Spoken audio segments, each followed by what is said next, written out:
എന്താ രാമേന്ദ്ര പ്രശ്നം? പ്രശ്നം പറഞ്ഞാൽ ഭയങ്കര തമാശയാണ്. മല്ലിക സുകുമാരനെ കുറിച്ച് സംസാരിച്ചത് അവരുടെ കുറെ ആൾക്കാരെ എനിക്ക് വെറും വൃത്തികെട്ട രീതിയിൽ കമന്റ്സ് ഇടണം. കുറച്ച് പേരുടെ പേരുകൾ ഞാനിവിടെ റെഡിയാക്കി വെച്ചിട്ടുണ്ട്. അവരുടെ കമന്റ്സും എൻ്റെ കയ്യിലുണ്ട്. കാണ്ടാമൃഗത്തെ വേണേ കണ്ടോ, അങ്ങോട്ട് നോക്കി. ഡോക്ടർ ബിപിൻ ബാബു, നിന്നെ ആർക്ക് വേണം? അപ്പൊ ബിപിൻ ബാബു, നീ ഏത് കോണത്തിലെ ഡോക്ടറാടാ? നീ ആരാ മല്ലിക സുകുമാരന്റെ? നീ ഇവിടെ നേരിട്ട് വാടാ.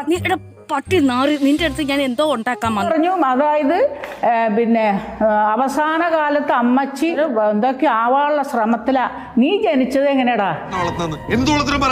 തള്ളക്കുള്ളത് എനിക്ക് കൂടുതല് ഒന്നുമില്ലടാ. എനിക്ക് ഞാൻ മൂർഖനാ, കരിമൂർഖൻ. ലത, നീ നീ ചാണകം തേച്ച് മെഴുകു അല്ലേ?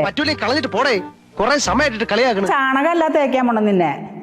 പിറ്റേ ദിവസം രാവിലെ നമ്മളൊരു 1-നും 2-നും പോവും. നീ പോവാറുണ്ടാ? അതങ്ങോട്ട് എടുത്ത് ഞാൻ മെഴുകും. കൺമുമ്പിൽ എങ്ങനെ വന്ന് നീ പെട്ടുപോയാൽ നിന്നെ ഞാൻ തുപ്പും. ഞാൻ തൂറി എറിയും നിന്നെ. നിനക്ക് അമ്മയുണ്ടടാ വീട്ടില്? നിന്റെ അമ്മ ഒരു ഉടുപ്പൊക്കെ ഇടിച്ചിട്ട് അങ്ങനെ ഇടറാ. പക്ഷെ ഉടുപ്പിന്റെ അടിയിൽ ഒരു ജട്ടി ഇടാൻ മറക്കരുത് കേട്ടാ. നിന്നെ ആദ്യം കണ്ടപ്പോ തന്നെ എനിക്ക് മനസ്സിലായതാ, നീ വെറും കൂതറയല്ല, ലോക കൂതറയാ. സുമേഷ് മാധവൻ, സുമേഷ് എന്തെന്നൊക്കെ പറഞ്ഞേക്കണേ. പൊന്നാര മോൾക്കൊരു റോസാപ്പൂവൊക്കെ തന്നിട്ടുണ്ട്. അയ്യടാ പട്ടി തെണ്ടി ചെറ്റെ നായിന്റെ മോനെ. എടാ, ഇവള് നമ്മളെക്കാളും എന്റെ വീട് ഇവിടെ സിറ്റിയിൽ തന്നെയാ. നീ അന്വേഷിച്ച് പിടിച്ചു വാ.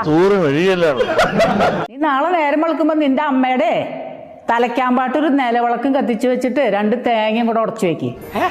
എന്തോന്ന് പറഞ്ഞ ഞാൻ ഒരുത്തനും വിടൂല.